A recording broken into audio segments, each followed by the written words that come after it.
Welcome to the Jill on Money Show. It's Friday, September 27th, and we are here trying to help you make better financial decisions. Now, if you have something going on in your life, something big, something small, but something that may be causing some agitation or apprehension, why don't you get in touch with us? Just go to our website, jillonmoney.com, and click the Contact Us button. You write us a note, that's the email we receive, and if you'd like to join us on the air live, you check the box, and Mark will do everything else because he is the best executive producer in the world. While you're on our website, check out all the stuff that lives there. We've got a blog, we've got a radio show, we've got videos. We also have our free weekly newsletter, which comes out today, Fridays, every single Friday. You can also check out our YouTube show. It's called Jill on Money, powered by The Compound. Today, we have a repeat caller or listener.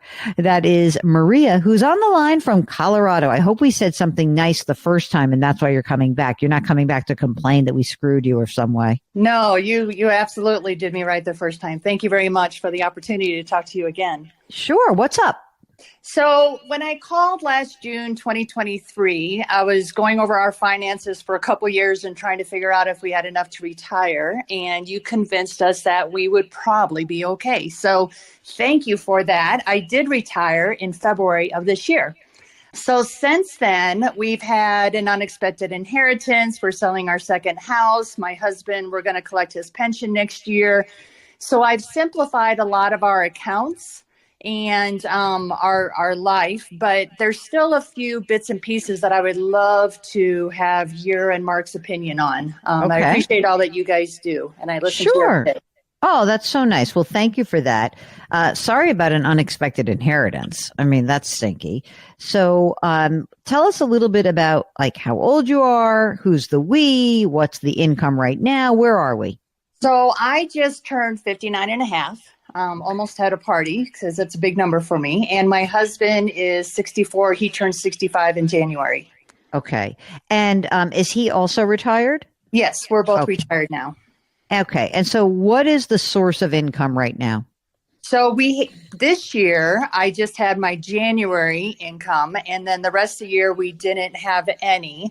And so when we got the inheritance late last year, I took out a lot of that this year. Instead of dribbling it out in 10 years, I said, well, this looks like a good year to get it out, simplify it, not have to worry about dribbling it out. So, oh, great. Yeah. So how much was that inheritance? It was around $200,000, and we're looking at another $100,000 coming in after a sale of a house. So that $200,000 was from a retirement account. That's why you're talking about the 10-year rule. It was the $200,000 the net amount after taxes, or is that the gross amount? It was the gross amount, and we had to do some R&D things by the end of the year. And most of it was that we had to pay taxes on, but some of it we didn't. There was a couple Roths in there. He had like 9 accounts. It was a pain. Oh, God. Yeah. When you have to deal with an estate like that, what ends up happening is you clean up your own estate pretty quickly. Exactly. Yeah, right? So right now, let's go through the assets that you guys have and also kind of figure out where the cash flow is going to come from going forward. So let's start with now that the money is out of those inherited retirement accounts, how much money is in cash, savings, anything like that right now? So combined, our pre-tax IRAs are $1.9 million. Wow. Our Roth IRAs are $337,000. Okay. Brokerage at $175,000. Okay. HSA at $45,000. Great. And cash at $123,000. What do you figure you need to live on? About $10,000 a month. Okay. And you said you're going to have a pension, is that right? So my husband, we deferred his pension. He retired 10 years ago, and we deferred it until next January. He has to start taking it. Yes. How much will the pension be?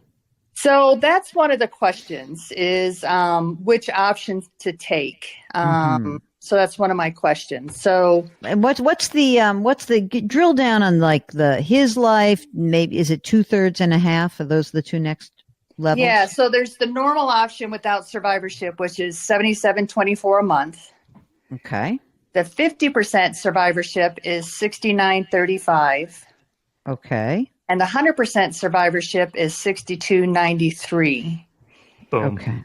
Oh, I knew Mark was going to come in on that. He loves that. Mark loves to take a haircut on these pension benefits. That's not even a haircut. It's a trim. It's a trim. Okay. It's a little trim because I want to explain why for everyone listening. Because hubby's 65 and our Maria is only next year going to be 60. So there's two things favoring this. Number one is that, of course, women have longer life expectancy. So we want to really think about this as not just based on his life, but on their lives, and also that she's younger. So I just want to double check. Maria, you don't have any pension benefit, right? Yeah, that's correct. And my husband thinks that since we have money in other places, that he wants to take as much as we can while we. Well, he can go spend his money from his 401k. I got to worry about you. I mean, I have to. Right. I'm much more in Mark's camp. I like guarantees. Right. I really do. But you know, your husband does have a point. So you said you spend 10 grand a month. Have you guys looked at your Social Security benefits?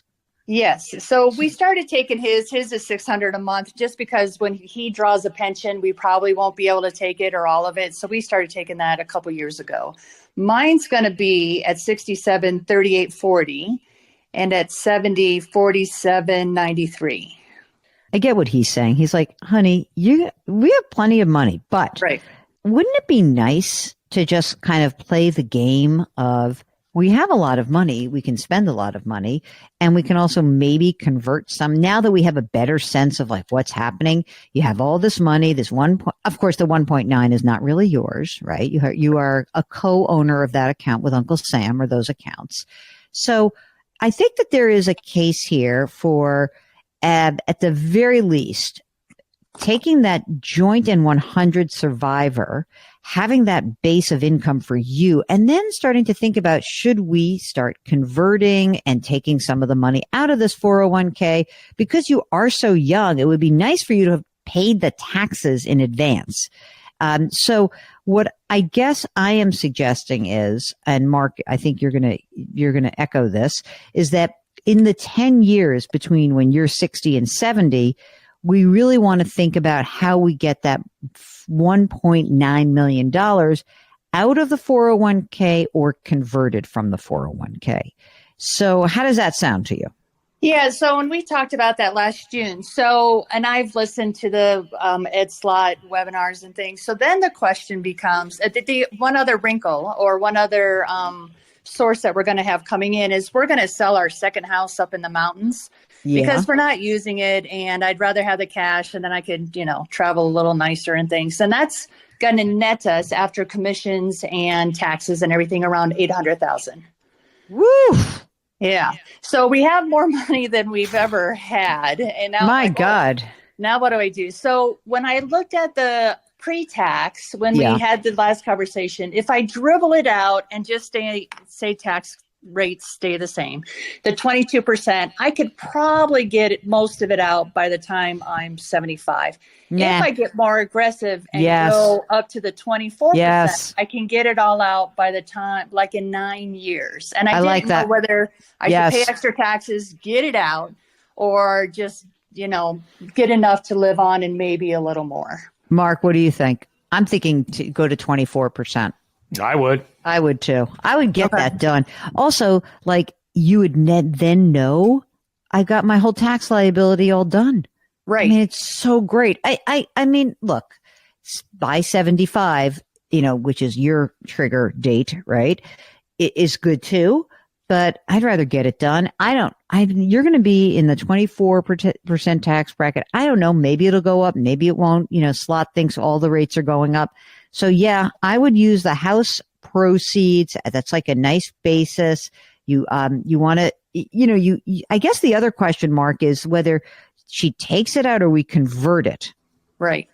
That was my other question. If we convert it, let's say we convert it at the 24% bracket, right? We have the $800,000 of proceeds from the house to pay the bills, right? So between the house proceeds would allow us to convert up to 24% bracket every year. Now your Roth. So let's say that over the next 9 years, you have instead of 1.9 in the Roth, there's obviously, 1.9 in your 401k. You convert to a Roth. Maybe you've got, million plus dollars in there. But I wouldn't want you to use all of your cash to convert, but I would probably convert and use your cash, like a something in between. But you can use the cash from the house sale and support yourselves, and also convert a little bit along the way. Just remember that each conversion comes with its own 5-year clock. So every time you convert, it's a 5-year clock that's starting. At some point, you're just going to want to figure out when to do that last conversion and tack on 5 years, knowing that's when you can get it fully tax-free. Right. So we want to make sure you have a couple years you are going to, though. So don't convert so much that you have $0 from the house proceeds plus brokerage left over, right? But I think that makes sense. So maybe you start to do maybe you do conversions between now and your age 65, and then just pull the money out along the way until the next group of years. Okay. How about if the other thought that I had is how about I go up to the 24% tax bracket, which after the pension and things is going to be a good sum, and convert half of it and put half in brokerage. It doesn't really matter, whatever makes you feel more comfortable, but that's a good note that Mark points out because we have to be sure you can get your money. I mean, you can always get it, but I'm just saying that it would be smarter for us to be planning this in the future. Look, I think some combination it's kind of crazy that in a year, your position changed so much. You know what I mean? It's not your balance sheet so much because you had the unexpected inheritance, that's the extra, but that you decided to go liquid on the house and that, that it does give you many more opportunities here. I just want to make sure that your husband hears from us that we really do believe the joint and 100% survivor is a better deal over time. Okay. Yep. For you and your next husband. Maybe he doesn't want that. Women always laugh when I say that. Men, not so much. That's a no-brainer. You got 63 with the full survivor. You'll have $6,300 of your $10,000 monthly nut guaranteed. Yeah. Plus, you have all this other money. I mean, that's a no-brainer. Yeah, I agree. And just did you guys do your estate planning yet? We have, yes. Okay. And do you have grown kids or not? We do not. Okay. We just had pets. Yes. That's why you have so much money. There you go. There it is, right there. Anything else for us today, madam? No, I think that's it. Again, it was just a lot of money than we've ever had. So I was just trying to figure out how to, I don't want to be 70 and look back going, oof, I should have done this the last 10 years. So I really appreciate your guidance and all that you guys do. I think you're in really good shape, and congratulations on retirement. And I hope you enjoy it. And we hope that you keep calling us back every year and telling us how much more money you have. So there's that. Thanks for getting in touch with us. Hey, if you are transitioning between careers, if you are retiring, if you're thinking about converting retirement accounts into Roth versions, anything going on in your life that you need assistance with from us, just give us a holler. Go to JillOnMoney.com. Click the Contact Us button. Write us that note. Let us know if you'd be willing to come on the air. We do really like it when you come on the air with us. It's a lot better. When you are on the website, don't forget to sign up for the free weekly newsletter. And hey, you can still buy my book, The Great Money Reset. You can subscribe to us on the Odyssey app or wherever you find your favorite podcast. Hey, it's Friday, and that means we remind you that our music is composed by the wonderful Joel Goodman. Mark Talercio is the platinum executive producer of all time. He is also the king of our website. We are distributed by Odyssey. Please try to lift someone up, change your work, change your wealth, change your life. Thanks for listening. We'll talk to you tomorrow.